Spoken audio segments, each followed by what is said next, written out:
Aujourd'hui c'est ton jour de salut. Salut. La main de grâce t'est tendue. Je vous salue au nom puissant de Jésus-Christ. Comme d'habitude, vous entendez la voix du serviteur Dieudonné Méda. Aujourd'hui, nous allons continuer notre sous-thème que nous enseigne le premier miracle de Jésus-Christ. Et nous irons directement avec la parole. Et nous étions en train de lire Jean chapitre 2, le verset 1 à 12. Mais pour le message de ce jour, nous allons lire seulement versets 5 et 6.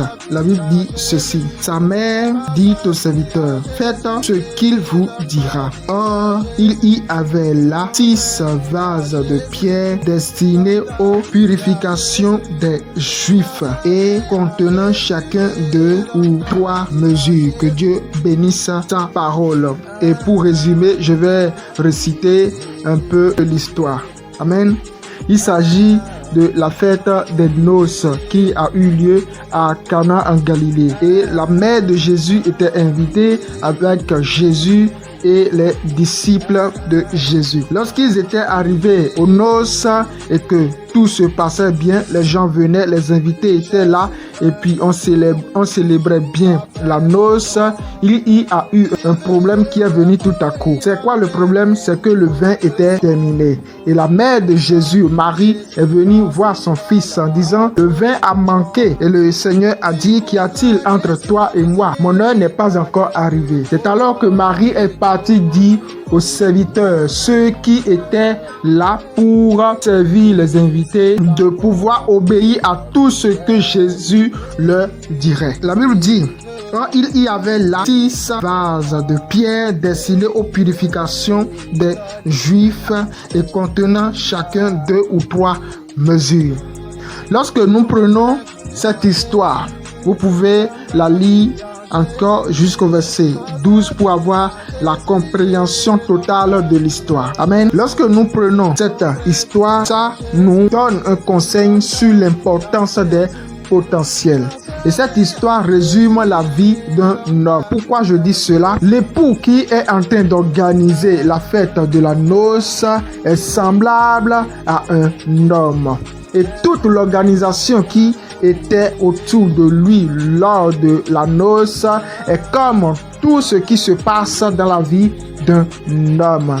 Alléluia. C'est un homme qui a des potentiels, car personne n'est venu sur cette terre vide. Chaque homme a un potentiel. Et comme cet homme, comme l'époux, il a un potentiel humain, d'accord? Il a un potentiel matériel et il a également un potentiel divin. Amen. Pourquoi je parle d'un potentiel humain? C'est un homme qui vit sa vie, mais il n'est pas seul dans sa vie. Dans sa vie, il y a des invités. Dans sa vie, il y a des amis. Dans sa vie, il y a Marie. Dans sa vie, il y a les disciples de Jésus. Marie, les disciples de Jésus, les invités et les autres qui étaient venus pour organiser la noce avec lui sont comme les amis, les potentiels en ressources humaines qu'un homme a dans sa vie. Tu as dans ta vie des amis, tu as un père, tu as une mère. Et si même tu es un orphelin de père et de mère, il y a quelqu'un que tu as qui est dans ta vie. C'est un potentiel de ressources humaines que tu as. Alléluia. Et nous voyons qu'il y a des gens qui étaient venus pour pouvoir servir les invités. J'appelle cela l'organisation. Il y a des gens qui sont organisés dans la vie de cet époux qui célèbre la noce. Amen. Et tu dois avoir dans ta vie des gens qui organisent ta vie. Je répète, tu dois avoir dans ta vie des gens qui organisent ta vie. Des gens qui te conseillent, des gens qui te dirigent, des gens qui te réprimandent, des gens qui te disent ne fais pas ceci, fais ceci. Des gens qui te donnent de bons conseils, des gens qui t'organisent. Et Jésus-Christ est un potentiel divin. J'entends des gens qui disent je n'ai personne, je n'ai personne. C'est faux, tu as quelqu'un. Tu as un potentiel divin. Tu as un potentiel divin. Si tu es un chrétien, je dis que tu as un potentiel divin. Tu peux dire, je n'ai personne, mais la personne qui t'a sauvé est un potentiel que tu as. Jésus-Christ en qui tu as cru est un potentiel que tu as. Ne dis plus, je n'ai personne. Les potentiels matériels. Nous voyons dans cette histoire que cet homme a du vin qui donnait de la joie aux invités. Amen.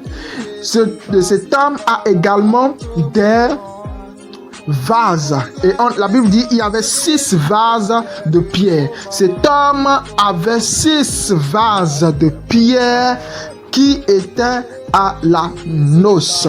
Tu as un potentiel matériel. Tu peux avoir de l'argent. Tu peux avoir, si je peux le dire, des potentiels psychiques. Tu peux savoir parler. Tu peux savoir prêcher. Tu peux avoir un don spirituel. Tu as l'intelligence.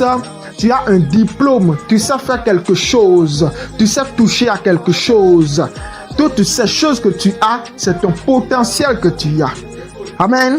C'est un potentiel que tu as et tu ne dois pas négliger tes potentiels. Parce que en méditant cette histoire, nous voyons que ce sont les potentiels que cet homme a dans sa vie qui ont résolu ses problèmes. Tu ne dois pas négliger les potentiels en ressources humaines. Tu ne dois pas négliger ton potentiel divin et tu ne dois pas négliger ton potentiel matériel. Et dans la vie de cet homme, il y a un problème. Tout homme a un problème. Personne ne peut dire sur cette terre qu'il n'a pas de problème. Tout homme a un problème. Même Dieu a un problème. Le salut des âmes. Même Dieu a un problème. Ne dis pas pourquoi c'est moi qui vis seulement ce problème. Tu n'es pas le seul qui vit ce problème. Il y a beaucoup de gens qui ont vécu ce problème et qui vivent toujours ce problème. Et tu n'es pas le seul à vivre ce problème. Mais le problème que tu as n'est pas le problème. C'est ceux qui sont avec toi face au problème que tu as qui est le problème. Je répète, ton problème n'est pas le problème. Qui sont ceux qui sont avec toi face à ton problème? C'est ça le problème. Si tu es entouré de gens qui sont jaloux de ta noce, tu as un problème plus un problème. Amen. Si tu as des gens qui sont jaloux de tes invités, si tu as des gens qui sont jaloux de ta vie, qui sont jaloux de ton mariage, qui sont jaloux de ton foyer, tu as un problème plus ton problème. Ton problème n'est pas d'abord le problème. Le problème est d'abord qui est avec toi. Cet homme qu'on a appelé époux ici est entouré de gens qui l'aiment. Voyons, lorsque le vin était terminé, ce n'était pas l'époux qui était allé chercher le vin. C'était ceux qui étaient avec lui, ses invités, les gens comme Marie. C'était Marie qui était allée au-devant du Seigneur pour pouvoir parler au Seigneur en faveur de l'époux en disant le vin manque. Donc Marie recherche un miracle auprès de Jésus-Christ pour que l'époux n'ait point la honte, car il y a toujours des invités qui viennent et voici le vin est terminé. Si le vin est terminé, l'époux aura de la honte. Pourquoi? Parce qu'il n'avait pas prévu que le vin termine. Qui est avec toi dans le problème que tu as? Face au problème que tu as, qui est avec toi? Si personne n'est avec toi, si Dieu n'est pas avec toi, si tu n'as pas de potentiel en ressources humaines, avec quoi tu veux résoudre ton problème? Ne sois pas en train de rejeter des gens de ta vie. Tu rejettes des gens, tu jettes des gens, tu casses, tu empêches les gens. Non!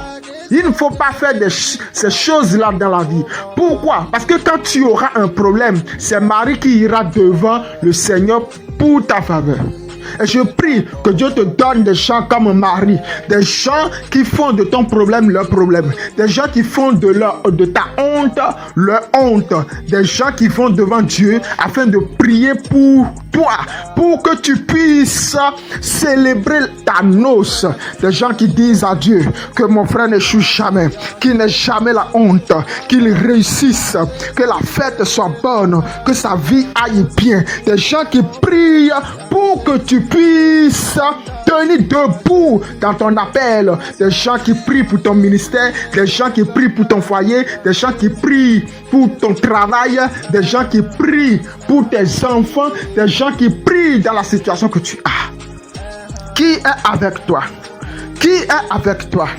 Si tu es entouré de gens qui sont jaloux de toi, tu as un problème. Et je prie que Dieu éloigne de toi des jaloux. Que Dieu éloigne de toi les gens qui sont jaloux de ta noce, jaloux de ton mariage, jaloux de tes invités, jaloux de ta vie, jaloux de ton ministère, jaloux de ton potentiel, jaloux de toi. Des gens qui sont jaloux, que Dieu les éloigne de toi au nom de Jésus-Christ. Amen. Sache que c'est par les potentiels que tu as que Dieu résoudra ton problème. Marie est allée au-devant de Jésus. Il y a une personne dans ta vie qui ira devant Dieu et qui va prier pour que Dieu puisse résoudre ton problème. Mais Dieu ne va pas descendre du ciel pour résoudre ton problème. Dieu passera par une chose matérielle que tu as pour résoudre ton problème. Dieu passera pas des hommes pour résoudre ton problème. Dieu passera pas des choses qui sont à côté de toi pour résoudre ton problème. Lorsque le vin est terminé, avant que le nouveau vin ne soit, les gens ont obéi à Dieu, aux recommandations de Dieu d'abord, aux recommandations de Jésus-Christ, avec le potentiel matériel que l'époux a pour que Jésus-Christ puisse donner un nouveau vin. C'est pourquoi entoure-toi des gens qui obéissent à Dieu. Entoure-toi des gens qui connaissent Dieu. Des gens qui cherchent Dieu. Des gens qui aiment Dieu.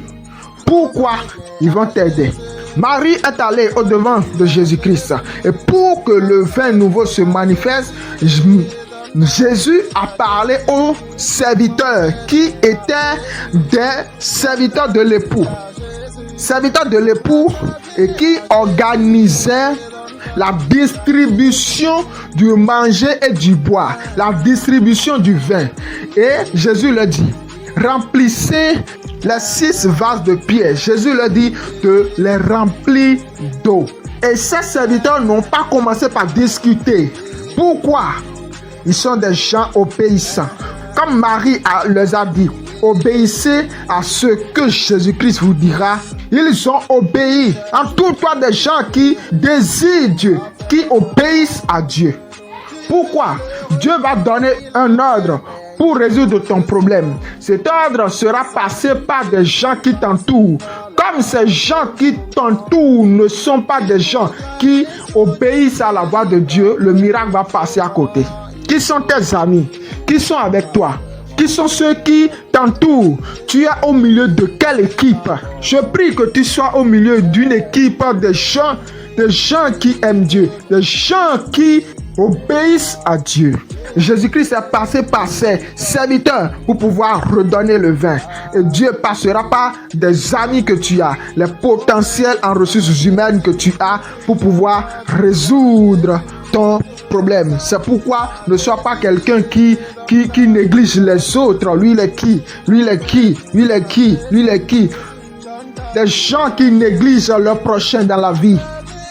Lorsque tu auras ton vin qui va manquer, tu ne verras personne et ce sera de la honte. Ce n'est pas parce que Dieu n'est pas puissant, mais c'est parce que tu aurais renvoyé les serviteurs que Jésus-Christ a dit.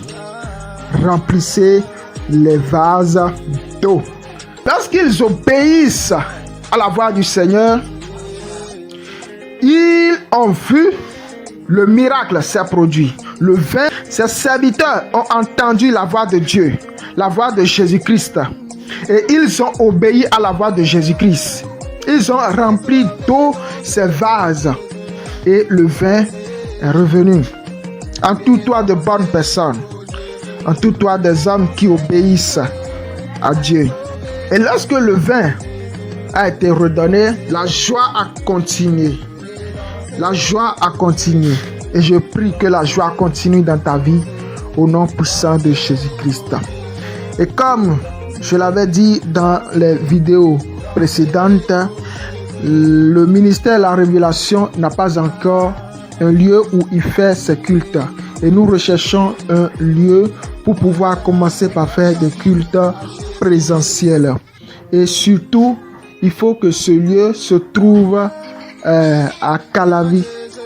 Il faut que ce lieu se trouve à Calavi. Si vous avez un lieu que vous pouvez nous céder pour le moment, provisoirement, je vous prie de pouvoir nous contacter sur le numéro qui est affiché sur l'écran et nous allons vous rencontrer.